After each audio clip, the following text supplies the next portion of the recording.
Hey everybody, how's it going? Can somebody chime in and let me know if you can see me and hear me and all that good stuff?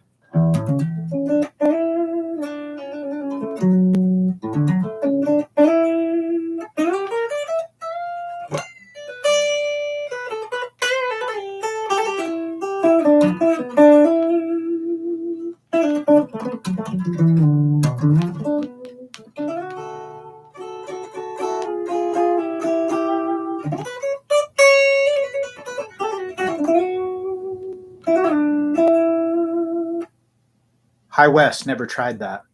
But can you, I'm assuming that everything's working, y'all can hear me and see me okay?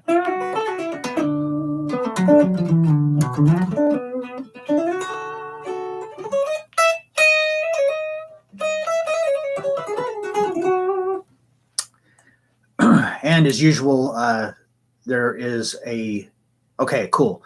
There is a link in the description where you can download the tabs that go along with tonight. And I really recommend that you get them because it's going to make it a whole lot easier. This is going to make a whole lot more sense if you've got something that you can actually look at in front of you. So yeah, if everybody wants to do that, I'll give you a minute here to get those tabs, and then we'll get underway. And hopefully, what we're going to do tonight is we're going to look at how a key works, and because this has been a recurring question, like week after week. You get at least one person, usually more than one person, asking about, they're not understanding how, what chords are in a key or what notes are in a key. And we're going to, by the time we're done, you should be able to understand it. It's actually not that difficult if there's just some basic kind of fundamental things that you have to know. So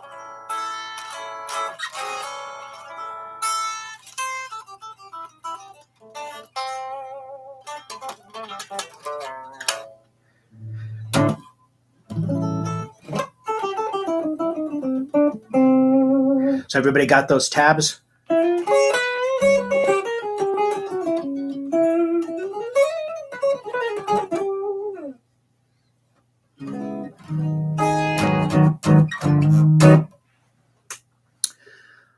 All right. You can't get them. Why? What's going on? Is there a problem with the link or something?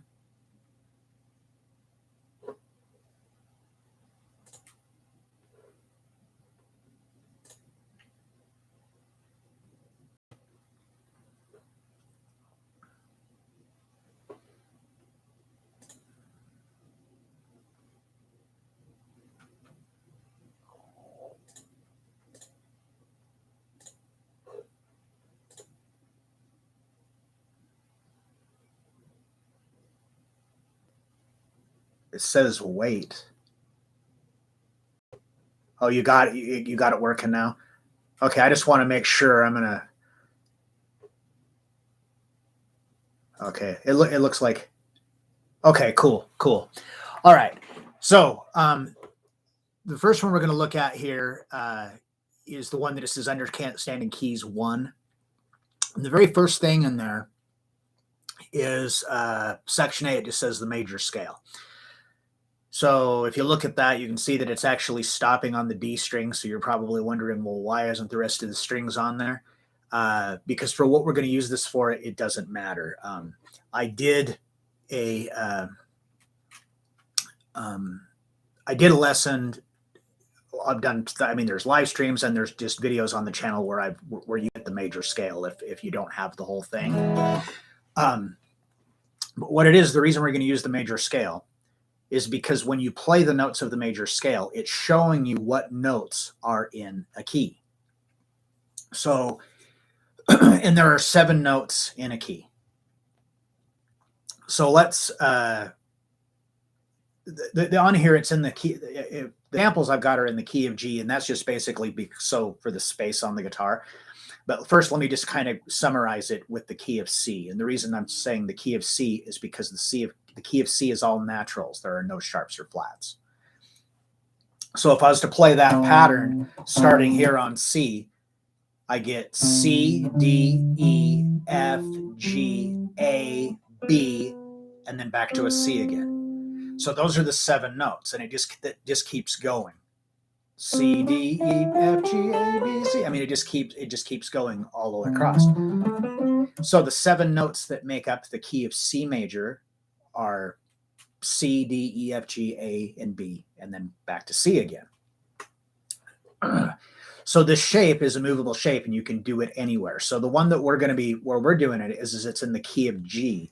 So we're starting on the 3rd fret of our low E string because that's a G. So now we have G, A, B, C, D, E, F sharp, and then back to G. So that means that the notes that make up the key of G major are all naturals except F is sharp. So the difference between the key of C major and G major is just 1 note, F natural versus F sharp. Now, if you look at that second measure on that same section A line, it says alternative major. Now this one here, this is the one that, in my opinion, is the one you really should memorize as far as, I mean, if you already know how to play the major scale, great. But this one for figuring out what we're going to be doing here in a minute with chords, this is the one that's really the beneficial one. So you've got 2 whole steps on the low E, and then 2 whole steps on the A string, and then another whole step and a half step. So what it is, the reason of saying it, doing it that way, is so that way that when we play the chords, all of the root notes will either be on the low E or the A string, because we're going to be using bar chord shapes for this.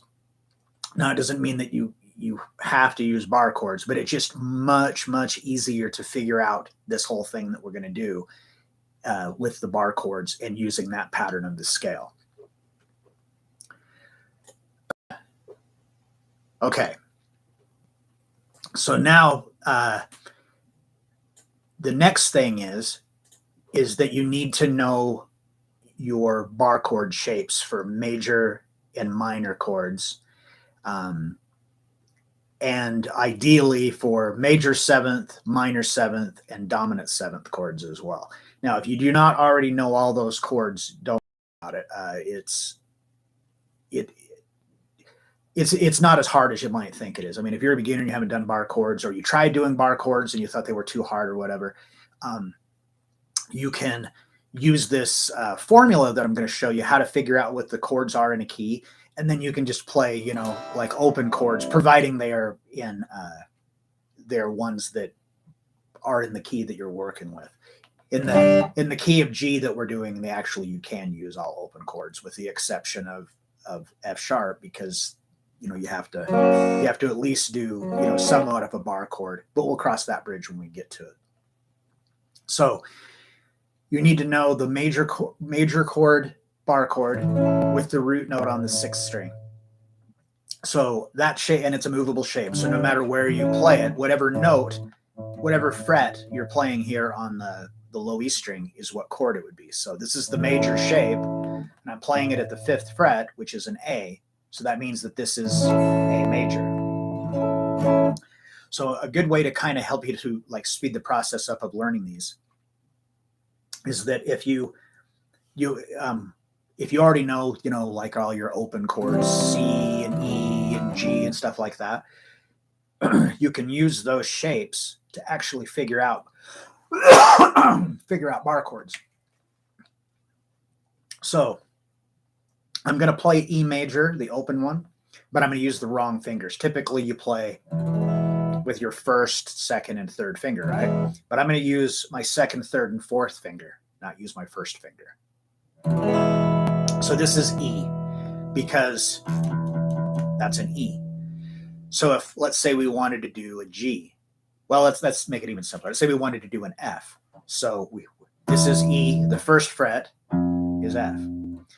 So if we take this and we move it up 1 fret and then bar our finger, now we have F major. If we move that up another F sharp, G, so on and so forth. So that's the major shape with the root note on the 6th string.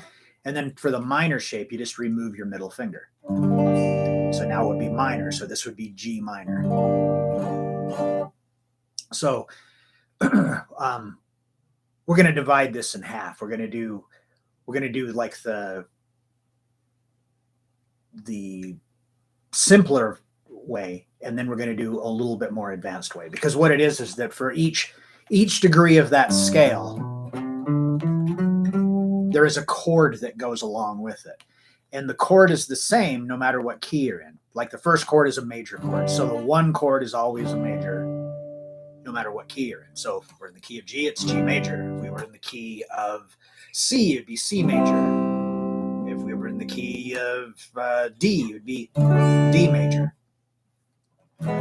So major and then minor. Okay, then we have a major and minor bar chord shape where the root note is on the A string. So again, I'm going to play a chord and use the wrong fingers.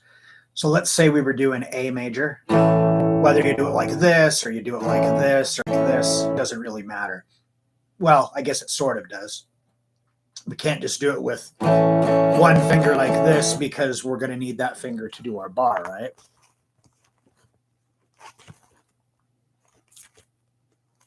Sorry, I need to shut my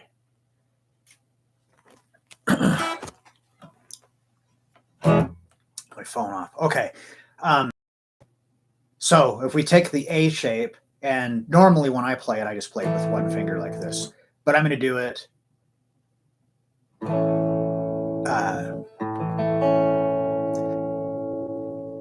going to do it with this finger. So this is like your A major chord, right? Because the string open is an A. So if we wanted to do B, A to B is a whole step. So A sharp, B. So that means we have to move this up 1, 2 frets, and then bar. And now we have B major.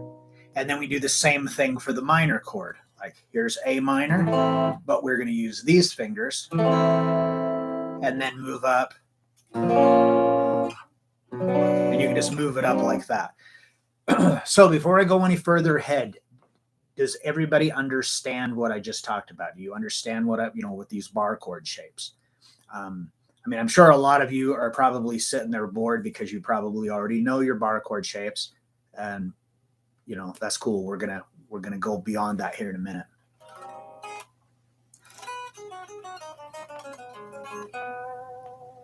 What do you mean? What makes those chords?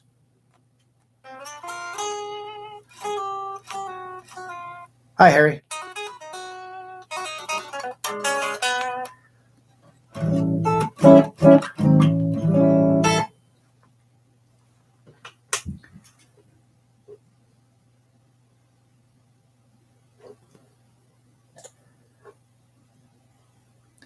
I'm just waiting a sec here just to see if anybody's got any questions or anything before we move on.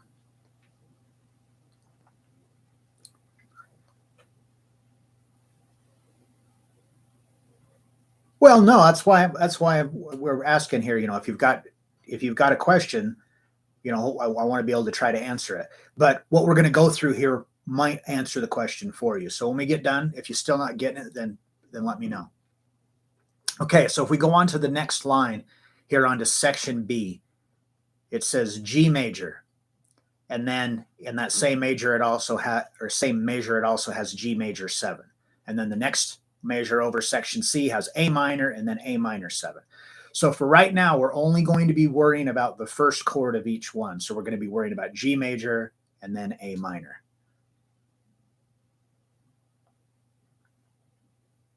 Harry, it's practice, man.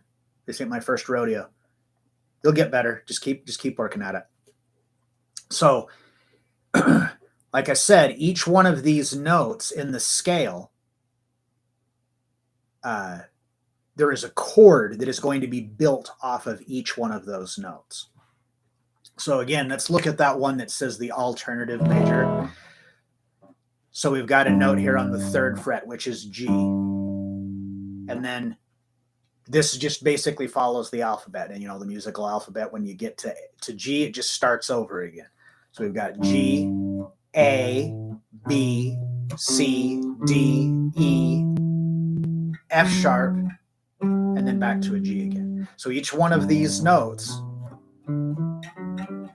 there is going to be a chord that is associated with it. So they call each one of the notes, it's the degree of the scale. So like this is the first degree, the second degree, third degree, fourth degree, so on and so forth. So the chord for the first degree is a major chord. Now it says G major on there because we are in the key of G, but if we were in the key of A, it wouldn't be G major, it would be A major. If we were in the key of C, it would be C major. So whatever key you're in, the one chord, the first degree of the scale, is always the same note as the key is. So if you were in the key of B flat, the first note would be B flat.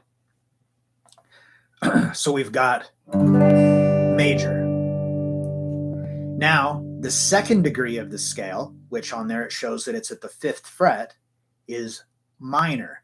And the 5th fret of the low E is an A, so A minor. Is everybody with me so far? Is this making sense?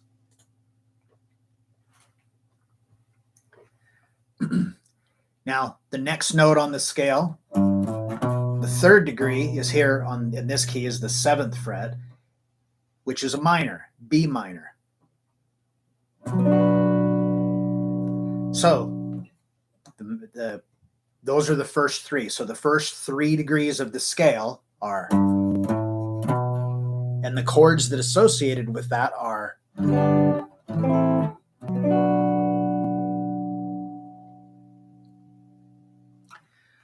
okay, so now the next note, the 4th degree of the scale, 1, 2, 3, 4, is on the A string. It's on the 3rd fret.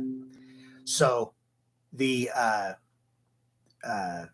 4th degree is a major, which, so if you look, now we're on page 2, and we're on section E. It says C major, because again, in this key, the 4th degree lands on a C, but if we were doing it on A, 1, 2, 3, 4, it would be a D. Major, minor, minor. Now we go to that 4th degree, C major.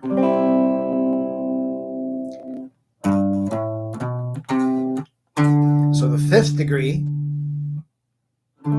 is also a major. 6th degree, section G, is a minor. Okay, so I'm going to stop right there because the next chord is a diminished chord. And there's some stuff that I kind of want to explain before we look at the diminished chord, because everybody kind of gets a little tripped up on the diminished chord. And a lot of that may be due to the diminished chord isn't really a great sounding chord, and you don't hear it. It's not a really common thing in like popular music to have a diminished chord in there. Okay, so the reason that it's these chords is, one, because each degree of the scale is telling you what your root note is, and the root note is the note that the chord derives its name from. So if it was a C major chord, the root note would be C. If it was a E major chord, the root note would be E. Now, with the reason that it's these chords that they are, again, we already established that the 7 notes that make up the key of G major are G, A, B, C, D, E, and F sharp. So what that means is that any chord you play has to be made up of those notes. Not all 7 of them, but it just has to be from those. If there's a note in there that's, let's say that you played a chord that one of the notes in the chord was an F instead of an F sharp, you would no longer be in this key. You would have changed keys. So what you want to get out of this is memorize that pattern, memorize the shapes that we've gone over, and then the formula: major, minor, minor, major, major, minor, diminished. It's it's always that way. Once you get this down, like right now, it still might, especially if this is completely new to you, you might be thinking, oh my gosh, this is complicated, it's confusing. Really, once you kind of play through it and you kind of get your head wrapped around it, it's really simple. It's just not that complicated. And this unlocks all kinds of things. So let's just do a little experiment, like kind of dissecting what we've done here. So we already said G, A, B, C, D, E, F sharp. So that means every note has to be a natural except F has to be F sharp. That's the only thing in this key. So when we play a major chord, the major chord consists of the first, third, and fifth degrees of the scale. So the three notes that make up G major are G, B, and D, because 1, 2, 3, 4, 5, 1, 3, 5. Those three notes out of the scale is what makes up that chord. So when we play this G major chord, we've got a G, a D, another G, a B, a C, or excuse me, a D, and another G. Now, when we go to the next one, it's minor, A minor. So the notes that make up an A minor chord, we have an A, an E, another A, a C, an E, and another A. Again, it's all naturals. But if we would have made this one a major instead of a minor, it's a C sharp. So that is not in the key. That is why this is important to know. Because, like I said, I've been asked every week, at least once, someone will say, and they're trying to put together a song, or they're trying to write a song or something, and when they put the chords together, they can't figure out which ones will work. By doing this, you can't go wrong. There is absolutely no way that you can't put chords together and have it sound good. Now, on the other hand, this does not mean that if you put something together and you end up putting that A major in there, even though it's got a note that's out of key, but you like the way it sounds, it's fine. Lots of songs have key changes in them and stuff. And if you get into like jazz and stuff like that, they'll have like multiple key changes right in a row. I mean, like all kinds of crazy things. Or prog rock, they'll do the same thing. So we've got that major, minor, minor, major, major, minor, and then we've got diminished. So what a diminished chord is when you flatten the fifth note. It's called, I don't want to get too involved in the whole music theory side of it, but basically it's when you take the fifth degree and you flatten it. But in this case, we're on F sharp. So if we played an F sharp major, there's our F sharp. That's supposed to be in the key. But we have a C sharp right there because the fifth degree is C sharp. But we can't have C sharp. We have to have C because we're in the key of G major. G major doesn't have, the only sharp it has is F sharp. So by flattening that, we get that kind of really dissonant, diminished thing. Remember when a couple weeks ago when we did like the Black Sabbath stuff? Remember the riff for that's a diminished fifth in the song Black Sabbath. So you want to memorize that the first degree is major, the second degree is minor, the third degree is minor, the fourth degree is major, the fifth degree is major, the sixth degree is minor, and the seventh degree is diminished. If you memorize that, and then these chords, these chord shapes. So for the diminished one that we're going to be doing for this, since it's rooted on the fifth string, if we go to section H on page 2, it's the very last thing. Our F sharp is here on the 9th fret of the A string. So we've got 9 there, and then 10 on the D string with your second finger, and then use your third finger to get 10 on the B string, and then your pinky to get 11 on the G string. Not very pretty sounding chord at all. But that's how you get those notes that make up that are in the key. So if I play through the whole chord scale the way that it's tabbed out that I give you,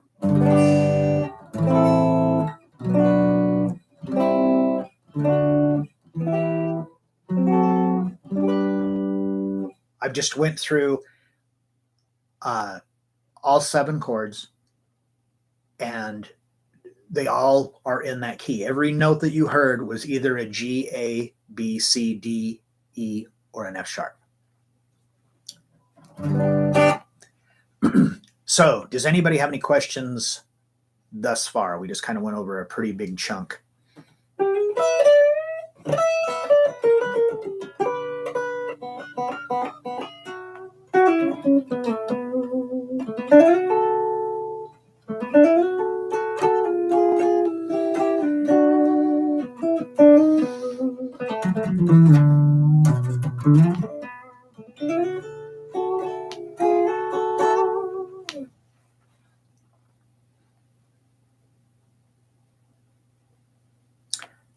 All right, well, I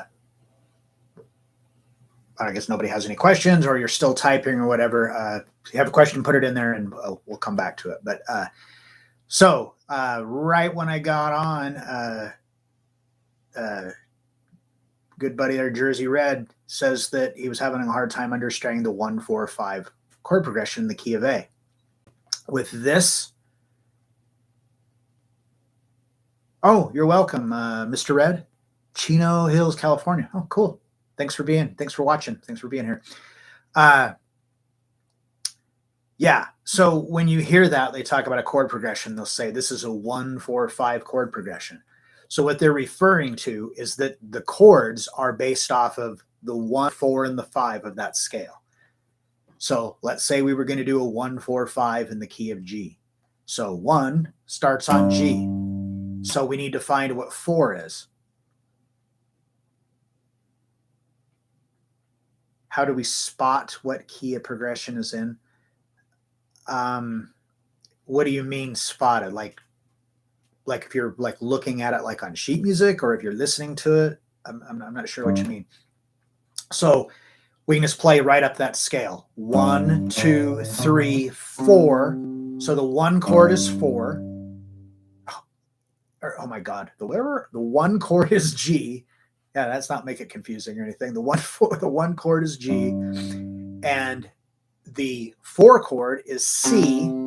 1, 2, 3, 4, 5, and then the 5 chord is D.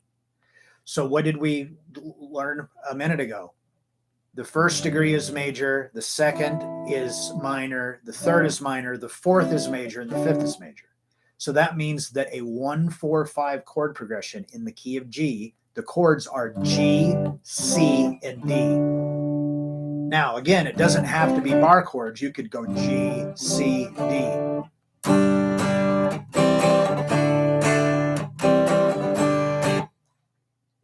If you take that idea of that 1-4-5 and you just play it and change up the rhythm, you're going to go, oh wow, it's that song. Oh wow, this is that song. Oh wow, this is that song. It's because it is the most widely used chord progression across the board.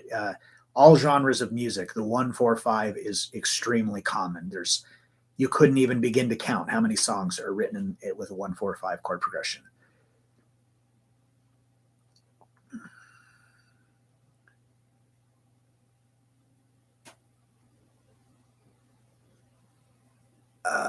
Do you believe knowing modes can help in improvisation? Absolutely. I always end up searching for the positions, missing the point of improvisation. Well, the as far as modes go, I don't want to get too far off of this, but what modes are in a sense is just like there's a chord for each degree of this scale, there's also another scale for each degree. So the first degree is the scale we did. The second degree, the third,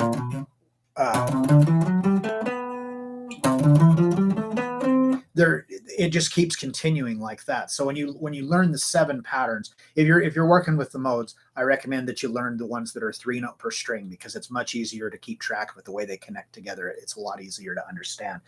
But yeah, absolutely, with improvising, because it gives you the ability to, if you were improvising over this 1-4-5 chord progression, it would give you the ability to be able to play following the chords. So like when they're playing the G, you could play over the G.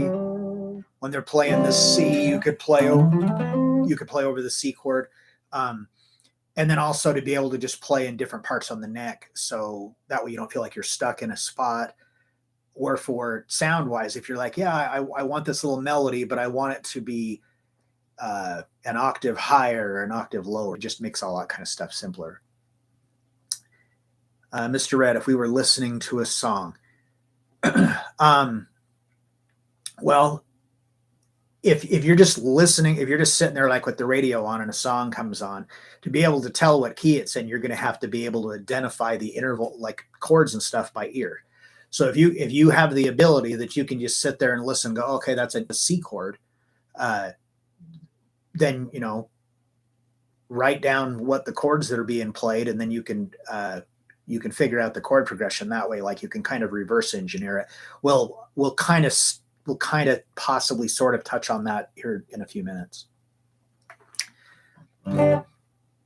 So you mentioned that you were trying to get the 1-4-5 in the key of A. So this is how we do it. We come up to the 5th fret because that's an A, right? E, F, G, A. If you have not already memorized where all the notes are on your E and A string, I highly recommend you do it. There's a lot of people think, oh, you have to know where every single note is on every string and every fret. Well, by memorizing all that, it's not like it's going to be a hindrance, but it's definitely not necessary. But you do want to know where they all are on these 2 strings, because that's where all your root notes are for bar chords, for power chords, for arpeggios, for scales. Everything kind of revolves with that. And then if you know where the notes are on these 2 strings, you can find them on the other strings just like that by doing the whole skip a string, skip a fret thing as an octave. So like I know this is an A, so if I skip a string and skip a fret, it's also an A. So if I do it again, skip a string, skip a fret, but since we're going to the B string, you have to add a half step. You have that trick there. So if we wanted to figure out the 1-4-5 in the key of A, 1, 2, 3, 4, 5. And the 1 chord is major, the 4 chord is major, and the 5 chord is major. So we have A major, D major, and E major. So if you were like,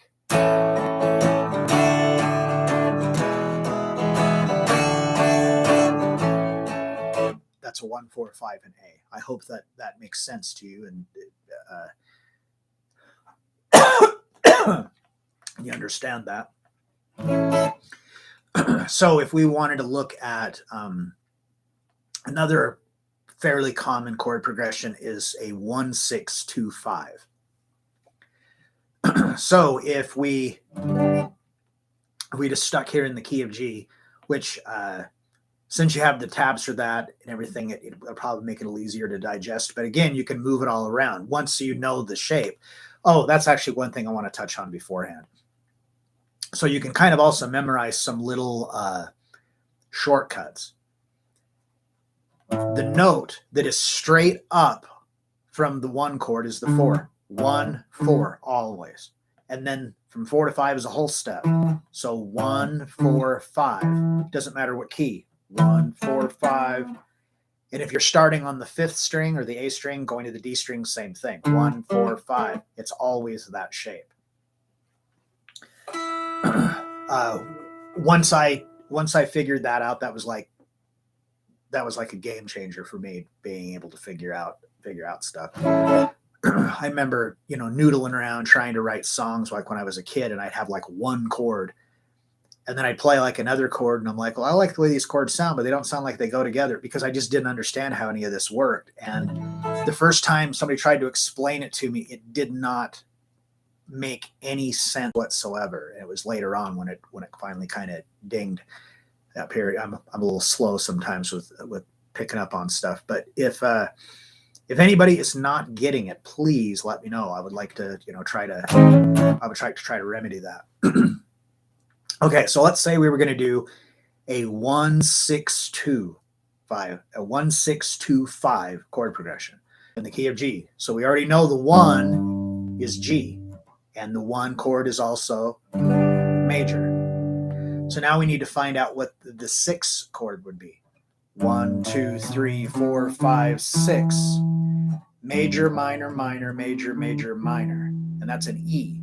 So our 6th chord is E minor.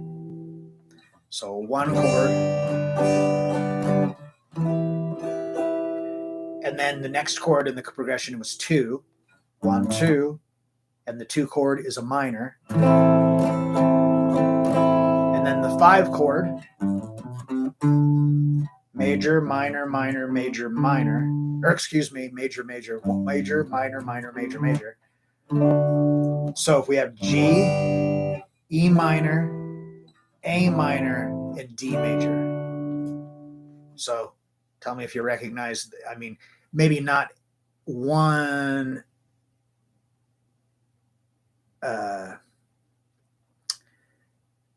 maybe not one particular song might pop out at you, maybe it will, but you can recognize this as from stuff you've heard before. And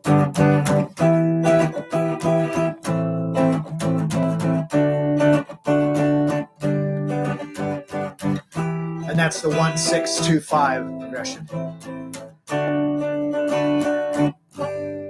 Now, if you end up memorizing these spacings, it's the same no matter what key you're in. So if you wanted to do it in B,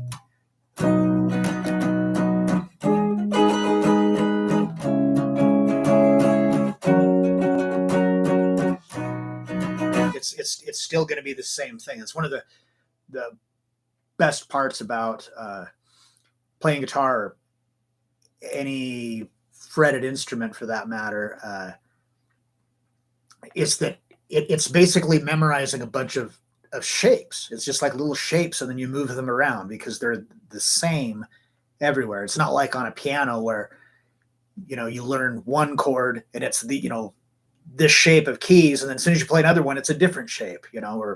Or other instruments. I don't really know how to play other stuff. Except when you're in the faces. I'm not sure what you mean.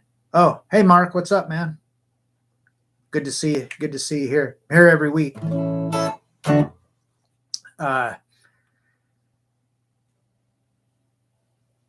Let's see here. My train of thought derailed. Okay, yeah, so we've got that scale. We've got the chords that are based off of each degree of the scale. Now, let's look at those other chords that were on there. So if you go back on page 1, section B, you have G major, and then you have G major 7. So what it is that there's going to be, we're going to do 2 chords for each degree. We can do a G major. We can also do a G major 7. So again, the question of why can we do that? Well, again, the chord can't contain notes that aren't in the key. And in this key, G, A, B, C, D, E, and F sharp. So when we play a G major 7, we're actually, instead of being a 3-note chord, remember the major chord was the 1st, 3rd, and 5th. Now we're going to add in a fourth note. And what we're going to add in is the seventh. So when we play that scale, the seventh degree, 1, 2, 3, 4, 5, 6, 7, is the F sharp. So with seventh chords, you have major seventh chords, dominant seventh chords, minor seventh chords, minor major seventh chords, and they're going to be written differently. So if seventh chords is a new thing to you, this was probably one of the most confusing things for me, trying to figure out the difference between G7 and G major 7. So when you see the chord written and it just says G and it has a 7, that's G7, and that's what they call a dominant seventh chord. This is the part that confused me.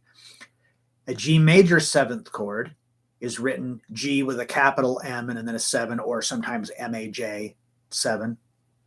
So a major seventh chord uses the seventh degree of the scale as it sits. 1, 2, 3, 4, 5, 6, 7. If it's a dominant seventh chord, the one that would just be written G7, the 7 is flat. So that was the big, I always thought, okay, well, wouldn't it make more sense to call a dominant seventh the one that you don't have to screw around with? But you know, that's a whole other thing. So there is a huge difference. So this is G major 7. This is G7. So the difference is that G major 7 has an F sharp in it, where G7 has an F, has not an F sharp, but an F, because the F sharp is flattened a half step. So I tried to use chord voicings that are easy to play on this, but this major seventh one here with the root with the root note on the 6th string, unfortunately, there isn't a whole lot of choices. This is a jazz voicing. I personally like the way this one sounds, but if you're a beginner, it can be kind of tough. So even though it's not a bar chord, it's still movable. So what you're going to do for this particular one is you put your first finger on the 3rd fret of the low E. Then you put your second finger onto the 3rd fret of the B string. Now, and then, well, let me finish this. So then put your 3rd finger onto the 4th fret of the D string and your 4th finger on the 4th fret of the G string. Now, you don't want the A or the high E strings at all. So what I'm doing is I've kind of got my first finger just kind of drooped over, so it's just making contact with those strings so you can't hear them. So that's G major 7 because this is a G. If you wanted to play A major 7, you could just move this up and it's still the same shape. So with this chord, and this is what we're doing, by the way, they call it a chord scale. Major, minor, minor, major, major, minor, diminished, back to major. So what we're going to do now is we're going to make it so you have a choice. You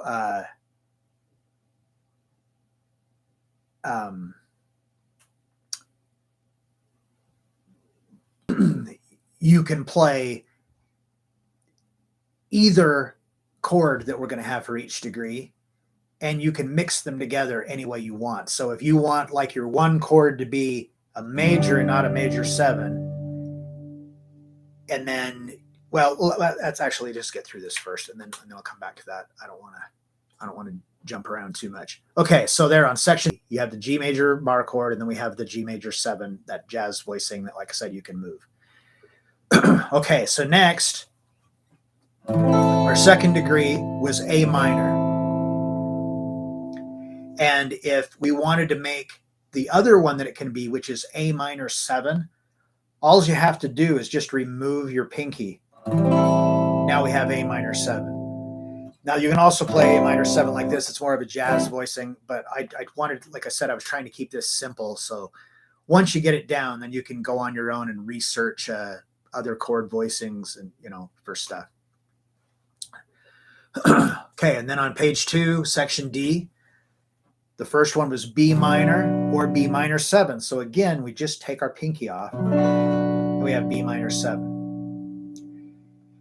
And section E, our 4 chord was C major, but we can also do C major 7. So the C major 7 rooted on the 5th string, you're still going to be barring. You're going to put your 2nd finger onto the 4th fret of the G string and your 3rd finger onto the 5th fret of the D string and your 4th finger onto the 5th fret of the B string. So that's C major 7. And again, you can move this around. So if I moved it up here, that would be F major 7 because that's an F. Okay, then section F was D major. Now, here's the kind of the weird thing. The 5th degree can be D major or it says D7. So it's the dominant 7.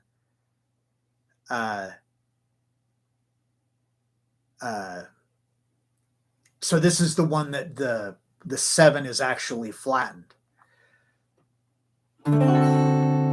So what we do with this is like if you know an A7 like open chord, you can just move it up, same idea.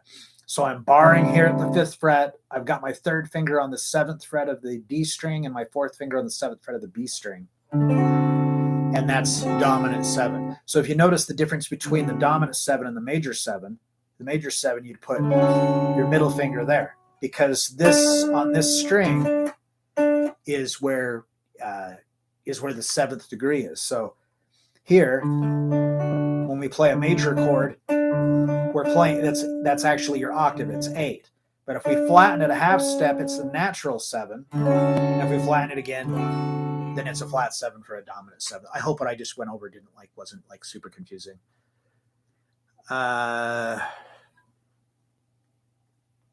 Zorlak Rogue, cool name. Out of the people on YouTube, this guy's the only one I've actually been able to learn every part of his lesson each time he does the video.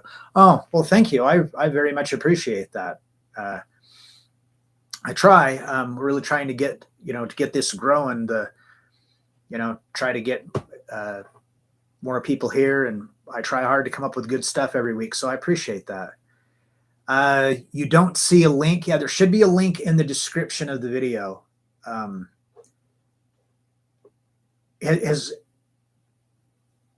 anybody else had any problems getting the?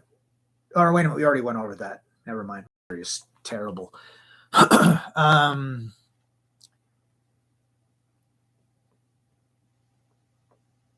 If I got the point of major 7 stuff, for each degree you can use major 7.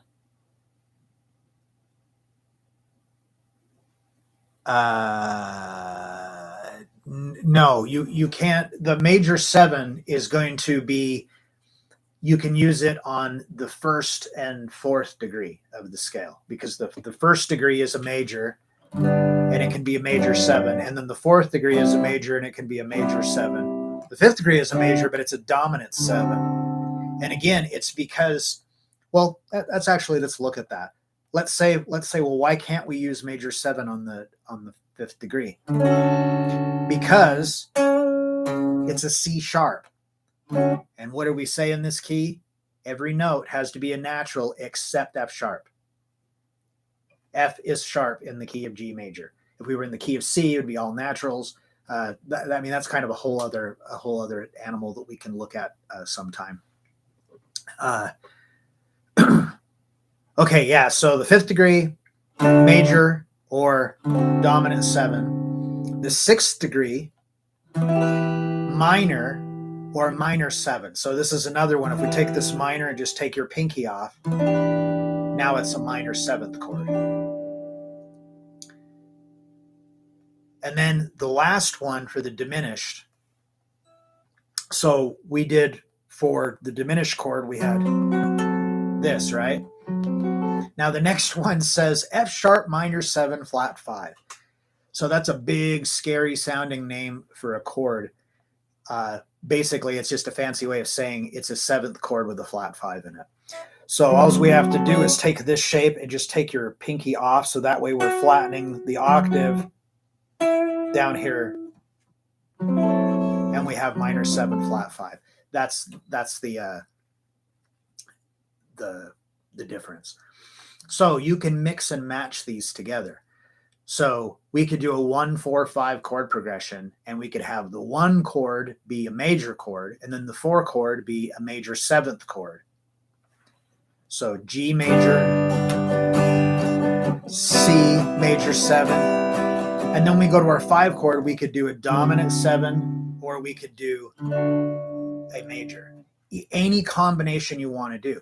So if you're like kind of using this like for like songwriting standpoint, just experiment around with it and see what you like, the way something sounds. There's no I was going to say there's no like cookie cutter method to songwriting, but that's absolutely not true. The 1-4, that's why I said the 1-4-5 chord progression is so common, is because it is the cookie cutter chord progression. So if we took that 1-6-2-5 progression we did, and I did G major 7, E minor 7, A minor 7, D dominant 7, that gives it, it's like really kind of a jazz sound to it. So you can, you could, write your own jazz music or whatever, I guess. But yeah, what you really want, I'm hoping that you take from this is, if you don't already know those chord shapes, learn them. If you don't know that scale, learn it. And then practice the chord scale.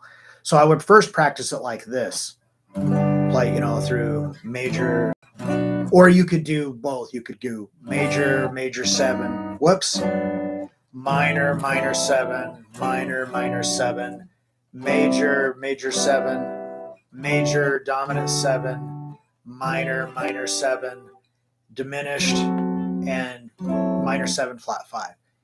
And then because that's how it's written in the tabs in that key. So if you go through the thing that way in the key with the tabs, then you're sure you got it right. Then play it in other keys. Do the same thing, but start on A or start on B or start on F. It doesn't matter where. Just move it around, so that way you're not like stuck only playing in one key. But you'll be working on it all over the fretboard, and your ear will start to get to where it can really hear if you make a mistake, because you'll have like one note that's gone out of key and you'll be able to hear it. And again, it's not necessarily a bad thing. There's lots of songs that have one chord in there that might be out of the scale, but it still sounds good. I mean, it bottom line is, if you think it sounds good, play it. All the stuff with music theory and all these things, don't think of them as rules. They're guidelines. If you stick with these guidelines, you're golden. You're never going to have any, you're safe. That's how I should put it. You're safe. But safety isn't always fun. Sometimes it's fun to do things outside of the box, and you might discover something new that you didn't know about, or you might end up writing a cool riff or something that way.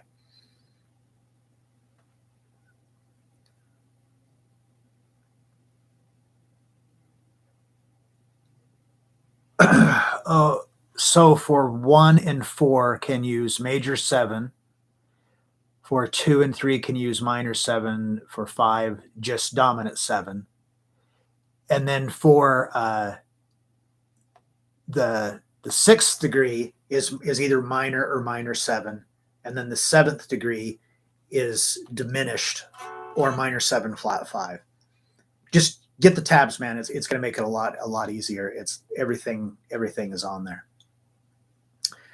All right. Well, that covers what I had to say about all of this stuff, I think. So if anybody's got more questions and stuff, send it, because we're about out of time. And if anybody's got any questions, I'd like to try to be able to answer them, the best that I can. I'm no expert, but that's what I'm here for. That's what they pay me for, is to help you guys. So if anybody's got any questions, lay them on me.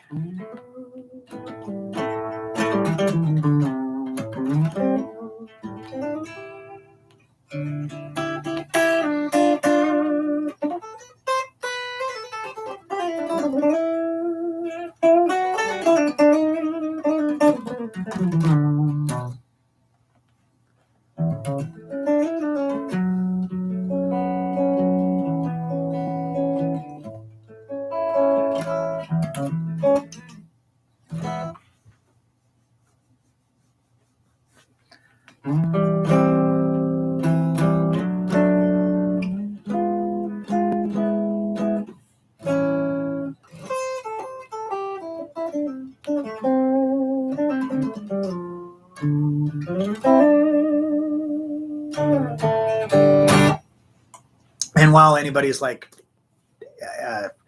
typing up some questions or whatever, I've got a question for you guys that if I get some feedback, I'd appreciate it.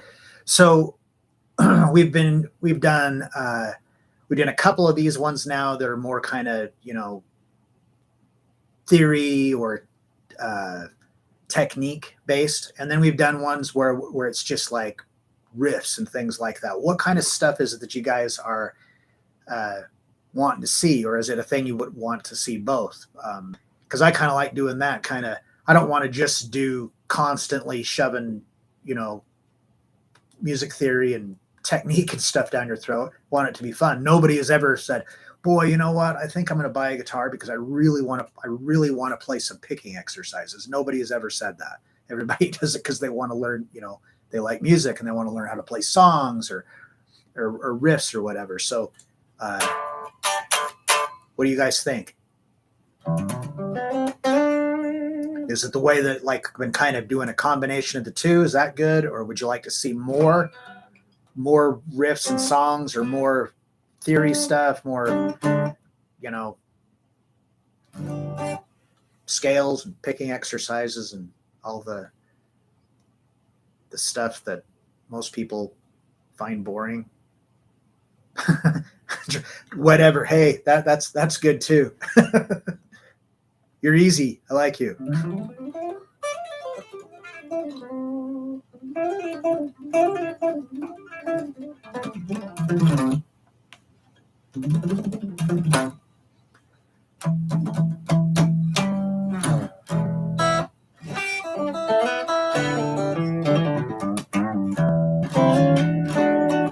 All right. Well, it appears that nobody has any questions or anything. That's cool. That's cool. Hopefully that means that I'm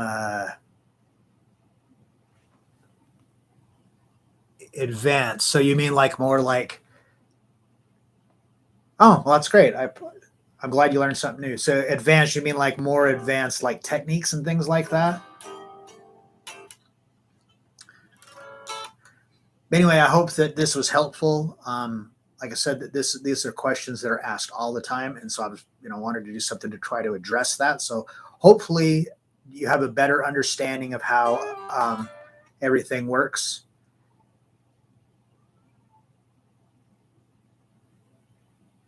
Oh, well, thank you, Sergio. I appreciate that.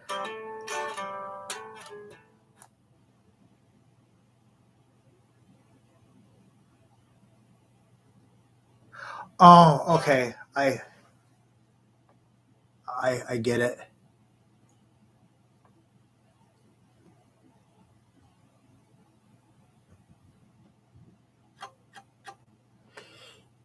Yeah, I'm sorry, Enigma. Yeah, we're about wrapping it up, but it'll just go to the Guitar Controls channel after this is over, and you can watch the rerun. You'll still be able to. You can still download the tabs even if you weren't here for it to be live. They're available. I mean, you know, if somebody like stumbles across this in a week or a month or whatever, they will still be able to download the tabs.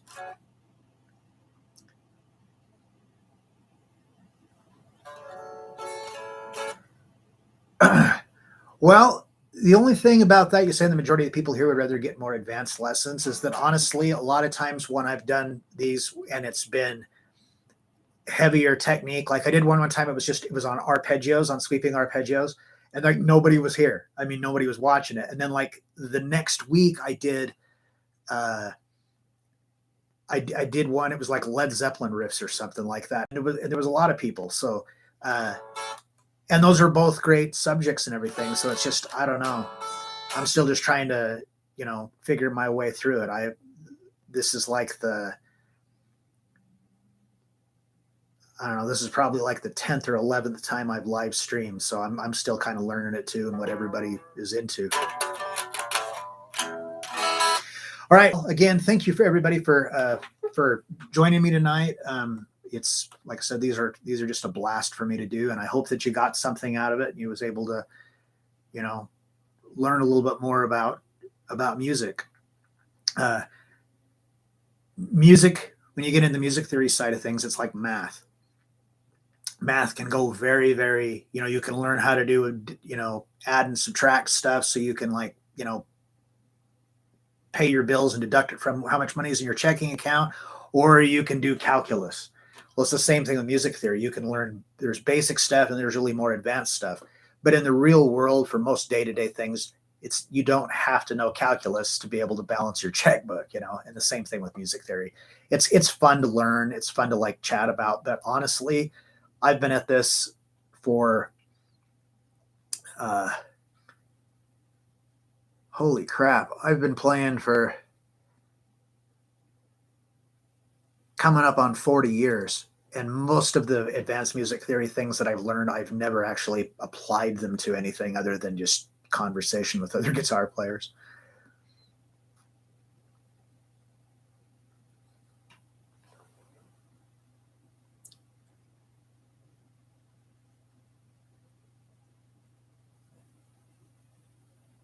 Theory is the most exciting thing for me. Yeah, it's like I said, it's a lot of fun, but it's not a thing. A lot of people get really worked up about it and hung up on it, thinking, "Oh my gosh, if I don't like learn all this theory, I'm never going to be able to play." It's just not true. I mean, there's tons and tons of really excellent guitar players that don't even know what notes the strings are. They just completely play by ear, and they're amazing. I had a private student who was a bass student, and he played in a band. And the guy that sang and played guitar in this band had written thousands of songs, and I mean, they were good. I heard their music and I was just like, how come you guys aren't famous? And it was really good, catchy, just awesome stuff. And he didn't know anything. He didn't know what any chords were. He just completely played by ear. I mean, I would, you know, if I had to do that, I would have had to have thrown in the towel a long time ago.